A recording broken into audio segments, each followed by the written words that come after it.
আমরা যাচ্ছি বসন্ত উৎসবে। তো চলো দেখা হবে। তো চলো তোমাদের আমি দেখাচ্ছি আমরা কোথায় যাচ্ছি। আমাদের বাড়ির রাস্তা এটা। আমরা কিন্তু বেরিয়ে পড়লাম দলবল নিয়ে, কারণ এখানে এক বৌদি ভাই রয়েছে।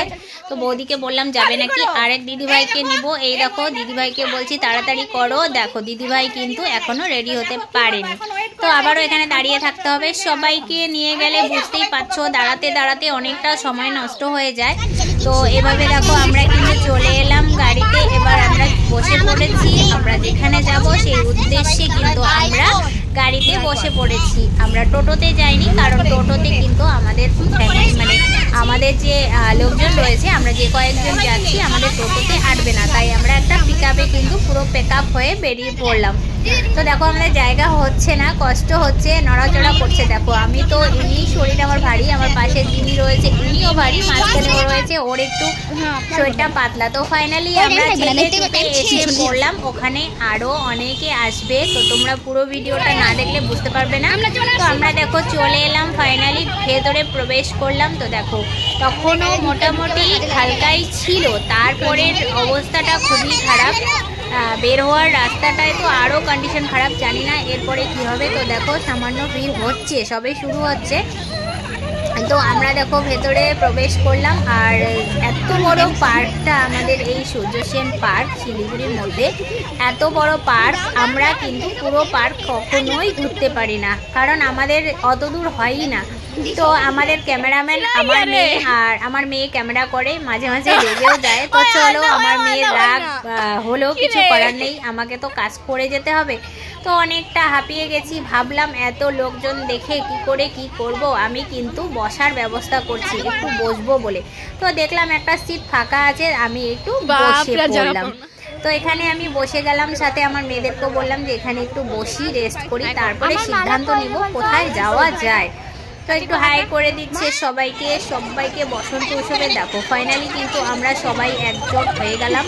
আরও দুজন বাকি আছে, সবাই মিলে যে এই যে একটা মজা, একতা হয়ে এই মজাটা মানে যারা করে তারাই বুঝতে পারবে। সবাই মিলে কি করে যে সারাটা দিন আনন্দ ফুর্তিতে কেটে গেল। আমাদের সাথে সাথে আমাদের বাচ্চারাও, ওরাও কিন্তু অনেক আনন্দ করেছে।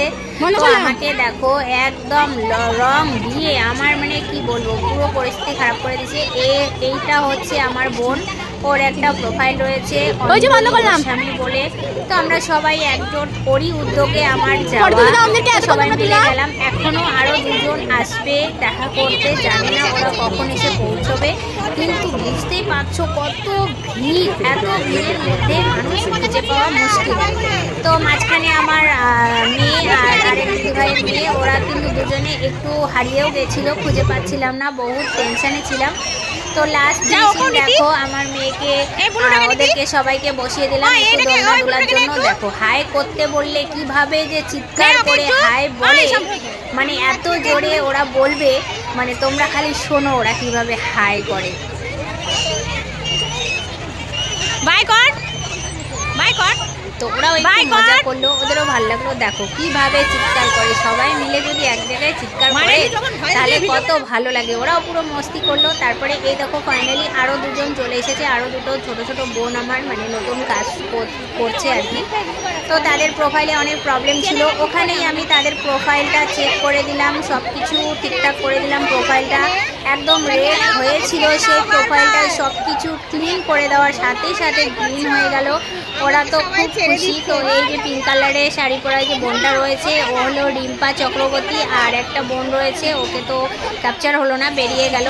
তো কাজ শুরু করবে, ওর আইডিটা দেখে দিলাম। তো একটা আইডি নিয়ে এসেছিলো, ওটার প্রবলেম আছে, বললাম আরেকটা খুলতে বললাম। তো আবার বললাম যদি কখনো কোনো প্রয়োজন হয় অবশ্যই আমার সাথে দেখা করো, আমার বাড়িতে এসো। তো ফাইনালি দেখো আমাদের কিন্তু হয়ে গেল।